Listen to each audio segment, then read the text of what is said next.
What's up everybody? Welcome back to the channel. So today what we're going to be doing is something that my wife has been wanting on her truck that I already did to my truck. And what we're going to be doing is installing a large 42-inch wide LED light bar in the actual bumper opening over here. So that's what we're going to be doing today. Now I already did one of these on my truck. I'll show you kind of what I'm talking about here. Right here. So as you can see here, that's a 42-inch wide LED light bar. So as you can see here, currently there's nothing there. Now in order to fit a 42-inch wide light bar, I have to take these tow hooks off, which is simple and easy. There's just typically 4 bolts. 1, 2, 3, 4. So you take those 4 bolts off, these come right out, and then the LED light bar will actually fit in that whole space right there. So again, I live out in a more rural area, and we're not too far from the Seven Springs Mountain Resort. So when you're taking these back roads at night, you really can't see that well on the road, even if you have your high beams on. And being that there's a ton of deer and other animals that could potentially jump out in front of you on the road, causing a wreck, having a better field of view is greatly appreciated. Now keep in mind, depending on where you live, it's probably not legal to drive on a public or a main road with the LED light turned on. But if you're on a back road and there's nobody really on that road, that's what I'm referring to. So I'm not saying get an LED light bar and drive down the city streets with it. I'm saying that if you're off-roading or on a back road and you need some extra light, these LED light bars come in extremely handy. So what we're going to be installing is this light bar right here. Now this is a newer one that I found online. I got this on Amazon. It's very similar to the one I installed on my truck, but the one I installed on my truck was close to $100. This one is a lot less. But again, when you compare the specifications that you're getting with this LED light bar, it's a great value. It really is. So that's the name on the box there. And I'll post a link in the description of where you can find this on Amazon. But again, it seems to be almost the same quality as I have on my truck, except less than what I paid for mine. So let's go ahead and get this unboxed, and then we're going to look at what we got to do to get it installed. So let's jump in.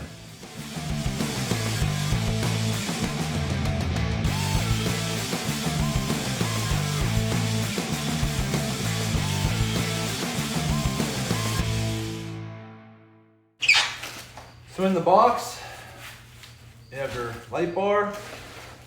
You have some literature here that goes over, like, if you have any questions or you need any assistance with this, you can call them, email them. So basically it's like a support card. And then here's just like a basic little information package about how to hook it up and wire it and so forth. We'll set that off to the side. Here's your wiring harness, which tends to be pretty simple and easy. So what's nice about this harness is that it already comes with a relay. It already comes with your on-off switch. Now, if you want to cut this and create your own custom on and off switch, you can. But I found it to be pretty easy because it has like a 3M tape on the back. And all you do is click it on and off. It works simple and easy. So really, all you have to do is, after you install it, run your wires, hook it up to your power and ground, and you're good to go. And then it comes with some hardware to install it as well. So let's get this opened up here. Okay.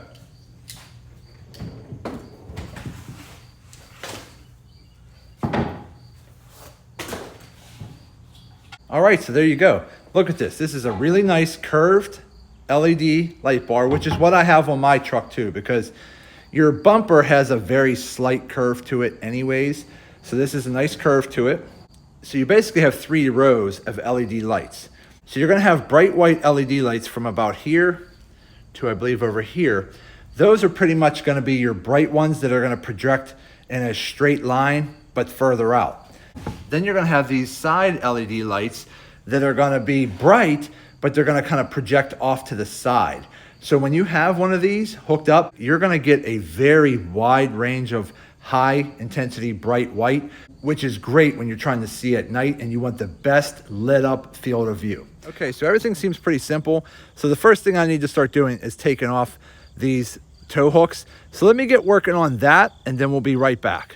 Okay, so to go ahead and start getting these unmounted, I typically just use like an 18mm socket, a little bit of an extension bar, just so that, you know, your bar is not hitting your bumper. So if you have a nice painted bumper, you don't want to hit that.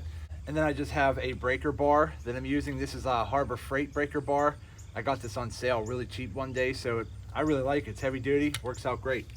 So to get them off, you're just gonna go ahead, get it on there. I always use my hand as a way to stop it from hitting the paint, and start cranking it off.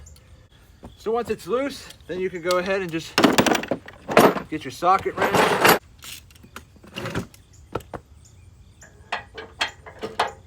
Or if you have a drill, which I do, I just didn't bring the drill out.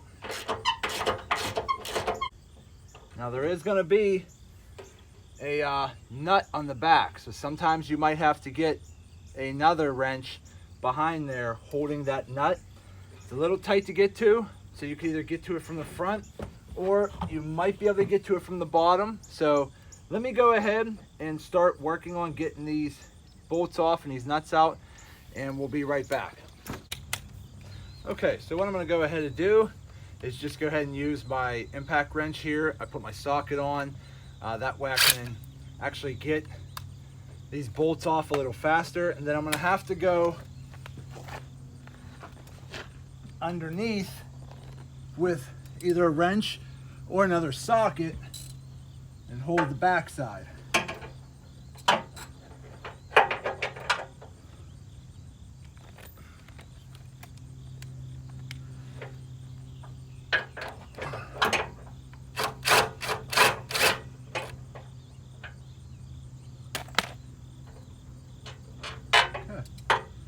All right, so there's the first one.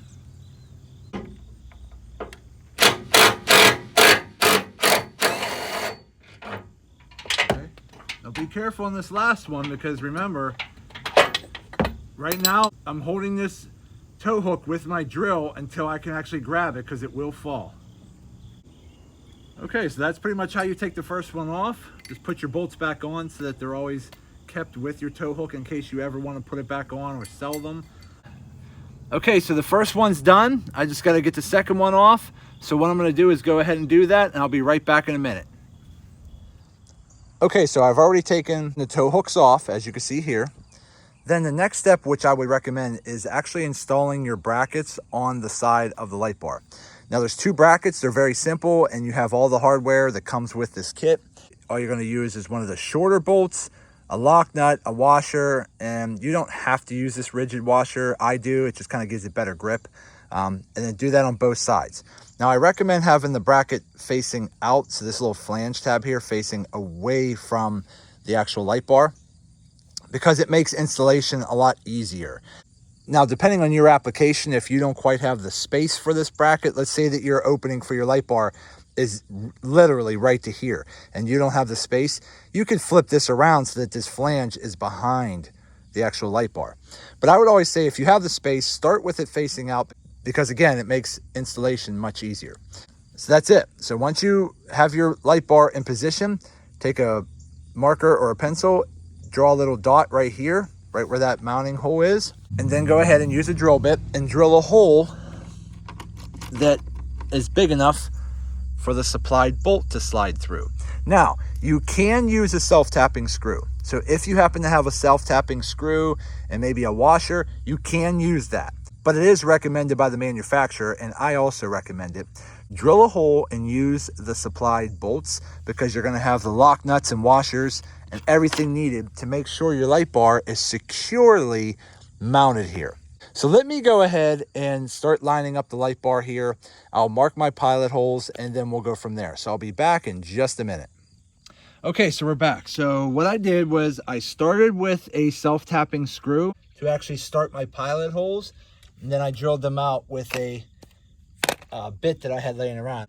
But as you can see here, when I lined up my light bar, my bracket hole was pretty much almost dead center in between the two outer holes that were for the actual tow hooks. So I actually just went ahead and drilled a hole there, and then I drilled a hole on the opposite side right there too. So that seems to be what worked for me. Now you don't want to permanently mount your light bar yet. What you want to do next is put your light bar in and just test fit the bolts to make sure that everything is 100% lined up, because we still have to do some wiring before we do our final connection here. So what I would recommend is take your light bar, line it up, make sure the holes line up, even push a bolt through to make sure everything lines up. If it's not, then maybe you have to drill out your holes a little wider or whatever you got to do. But once you do that, then we'll start getting into wiring. So let me test that and then we'll be back in a minute. Okay, so we're back. As you can see, I have a test fit in there. I got my bolt right there and I got my bolt right there. So now that I know that the actual light bar fits in place and my holes are lined up, now I'm going to remove it. We're going to pop the hood and we're going to start our basic wiring. So let me get started and I'll be back in a second.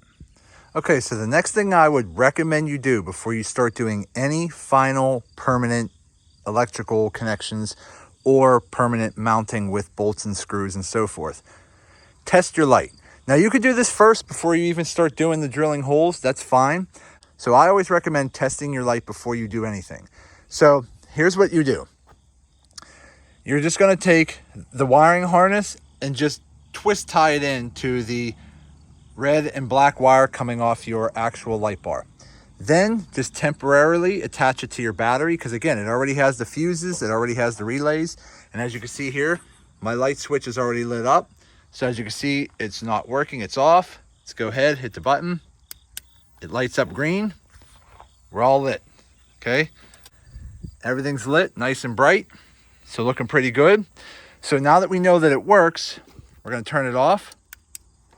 And we're going to disconnect it from the battery, and now we can start running our wiring. So let me disconnect it and I'll show you what to do next. Okay, so the first thing you want to do is take this white harness and disconnect your actual switch. So if you come over here and look, the switch has a harness. So disconnect your switch, because your switch is going to go inside the vehicle. Then, now if you happen to have a metal coat hanger or some other way of doing this, fantastic. But I always keep an old antenna laying around in my garage. Okay, so to get into the engine bay, that's just a rubber boot. I always recommend going through there. I mean, if you want to run it down the side of your fender over here and then come through here, you could probably do that too, if you find it easier to do that. But I always tend to just try to keep everything through there. But basically that's what you're going to do, is shove your metal coat hanger or an old antenna straight through there. Then come back under the hood and you should see it right there. So it actually came out right where I want it already. So right here. Then what we're going to do is take our harness and electrical tape it to the antenna pretty nicely. That way we could just pull the antenna and it'll pull the wire right through the firewall there. So let me go ahead and do that and I'll be right back. Okay, so as you can see here, I pulled my antenna through and my wire harness is still intact because I taped it to the antenna. So then we can untape that. And then what we could do is fish this harness to wherever you think you're going to want your switch. Now what I did on my last truck is I just have my switch mounted like on the side here. And then I ran the wire down behind the column here. And then I connected the harnesses and zip tied them behind here. So let me go ahead and do that. And I'll be right back in a second. Okay, and no matter where you decide to mount this, when you're using like a 3M tape, the first thing you want to do is use some type of a alcohol swab or an alcohol wipe and wipe off the area that you actually plan on mounting it to. Because over time, assuming you're using like cleaning materials or an Armor All or something like that on the inside of your vehicle, sometimes just cleaning that off will make that 3M tape adhere a lot better. So just go ahead and just really scrub that area, get any of that old stuff off of there, really clean it up. Again, you can, if you don't happen to have any like alcohol wipes like this, you can just probably just get a little bit of alcohol if you have it in your house with a cotton swab or a paper towel, or a hand sanitizer sometimes works. But whatever you have, just try to clean this as good as you possibly can and then let it dry. And then once it dries, your 3M tape should adhere a lot better. So let me take care of all this and I'll be right back. So the next step in the process is to actually get our two wires connected together. Now, you could do the old school way and just twist tie them together, but I always like to take it a step further I like to use these types of shrink wrap solder fittings that use a little blowtorch for. So they work great and they're very simple to work with. Each color is a different diameter. So how you use them, it's very, very simple. Okay, so how you're gonna do this is take one of your fittings, okay? You're gonna slide it over one of the wires. Take your other wire. Now what I like to do is split them into like a little, like a Y, like that, okay? Do it on both sides. Okay, then you're going to take the Y's and put them together like this. Once you get them together, leave a little bit of a space in between, twist them in opposite directions. And by doing so, it's going to look like that. Nice tight fitting. Then you slide your shrink wrap fitting over top so that the solder is covering the actual wires. Get your blowtorch. And then just start heating it up until it melts.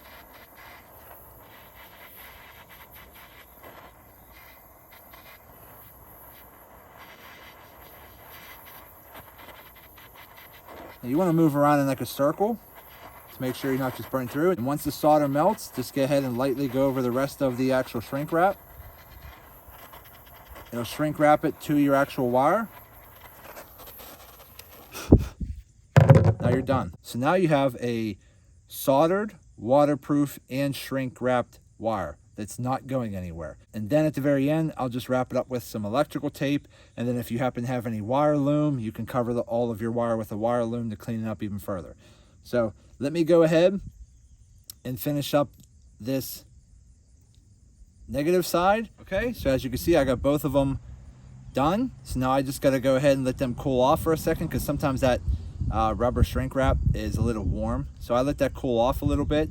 Once it's cooled off, I'm going to go ahead and wrap everything up with electrical tape, and then we'll start mounting the light bar. So I'll be back here in a minute. Okay, so we're back. So I have all the wiring all tied up, all zip tied, all electrical taped, all wire loomed. Everything's behind the bumper, safe and sound. Now the next thing to do is actually run our bolts through. Now I did notice on this particular set of bolts is the bolt that they give you, it's not quite long enough. I ran into this problem on my truck over here. So because maybe it's just a Ram truck thing, when you actually drill through this thick heavy gauge metal where your factory tow hooks are mounted, it's a pretty thick metal. I don't know if you can kind of see, but it's a pretty thick metal. So when you're trying to run this bolt through there, it's not quite long enough for the actual nut to get a good bite on the bolt. So luckily I had a couple extra slightly longer screws that actually fits the lock washers and nuts that come with this kit. They're not a whole lot longer, as you can see here, but because of the big head here, because I have a flatter head here, I have more threads, plus it's a little longer. This one should work, but depending on your application and where you're mounting it, the factory supplied bolts will probably be just fine. But if you're mounting it in the bumper of a Ram truck where I am, and you're actually drilling through the mounting points of where your tow hooks were mounted, you might end up needing a slightly longer bolt. So just keep that in mind. So let me go ahead and get these bolts put through, and we'll go from there. So I'll be back here in a second. Okay, so we got everything mounted. I got my bolts in, holding everything nice and tight and stationary. I did use a little bit of blue Loctite on the nuts on the back. So I just basically poured a little bit of blue Loctite into the actual nut threads, put my hand from behind the bumper, twisted it on, tightened everything up nice and tight, so that should not be going anywhere. Then use your Allen key that comes with the kit. Here's your bolt here on the side, so you can adjust the actual light bar to tilt it up a little bit or tilt it down a little bit. So depending on how you mount it, you can always do that. So far, looks really good. So the next thing you have to do, which is basically the final thing, hook up your wires at the very end, which I've done. Tighten them on nice and tight. So again, as you can see right now, it's not on. Let's go in here. My red light is on right here, which means it's off.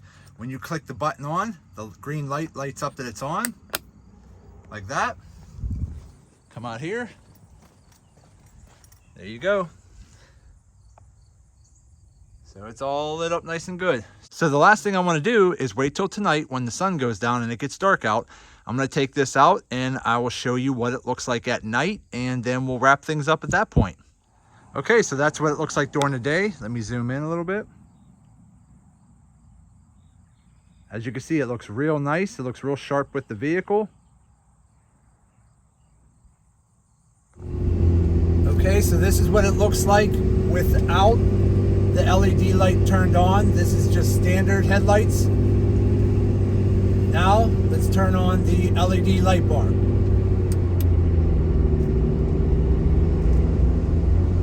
me get over this edge here. So that's the LED light bar turned off.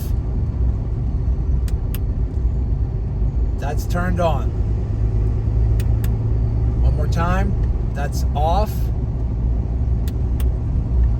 That's on. Now let's put on the high beams.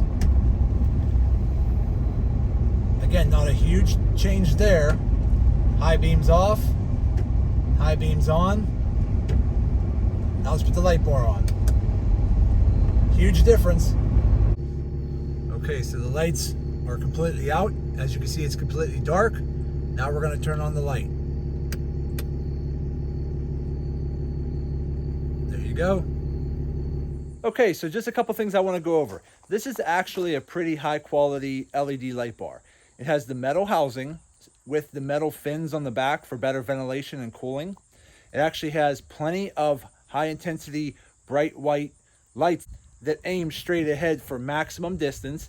It has the wide angle floodlights on each side of the light bar that gives you a little bit of a wider field of view, which is pretty awesome. It's very simple and easy to hook up. Everything's pretty much plug and play. The wiring harness is very convenient.